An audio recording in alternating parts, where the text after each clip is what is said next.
Near Lisbon, Portugal, a locksmith is cutting the bolts off an apartment that has been repossessed by the court, and he's putting new locks on the door.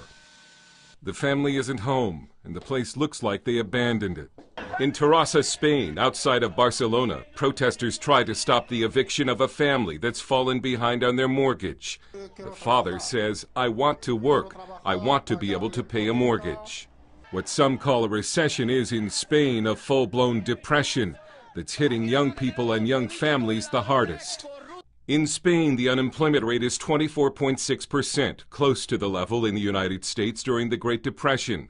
But the unemployment rate for Spaniards under the age of 25 is an incredible 53%, the highest in Western Europe, higher than Greece, and still rising.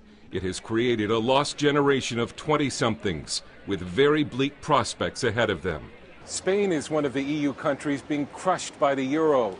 The one-size-fits-all nature of the currency is actually fighting against Spain's efforts to recover. On the outskirts of Barcelona, you can see one of the cemeteries for Spain's shattered real estate bubble. Buildings once under construction, now abandoned. Gravestones for a boom time that vanished. Now Barcelona blogger Santiago Perez runs a website called The New Poor, where Spain's lost generation can share their struggles. His friend Eric Luent has already decided to leave Spain for Iceland. We have no prospects. It is very difficult to plan your life here, so we are now thinking of moving abroad. It is strange how the economic crisis has changed our viewpoint so quickly and so radically. Judith Sants is an out-of-work agricultural engineer. I've been unemployed for 13 months now. Nowadays, things look so bad that I am contemplating the possibility of moving abroad. The way things look today, I'm seriously thinking about it. Alberto Rodriguez says when he finishes his MBA, he wants to move to London. During the good economic times, Europeans assumed their lavish welfare state worked well. But a historic debt crisis, business failures, and high unemployment levels have created societies in which young people just starting out see no future. No way to start their careers. Many Western nations have made it hard, if not impossible, to be an entrepreneur.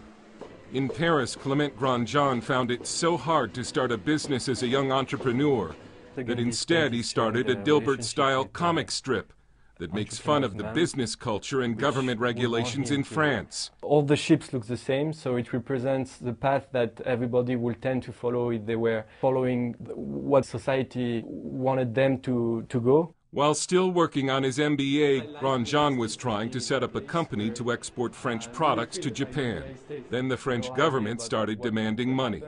And I received a really, really expensive tax that I had to pay, even if I didn't make any profit. So we worked really hard, and then government were asking us like $2,000 each just for having creating the business, even if we earned $0.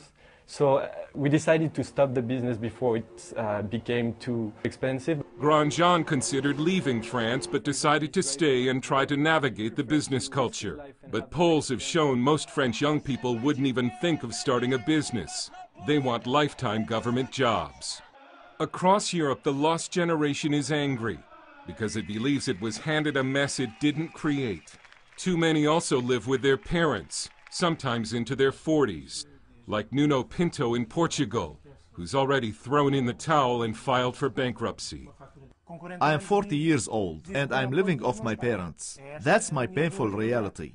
For that reason I'm here, to see if I can get what's my last chance at personal bankruptcy.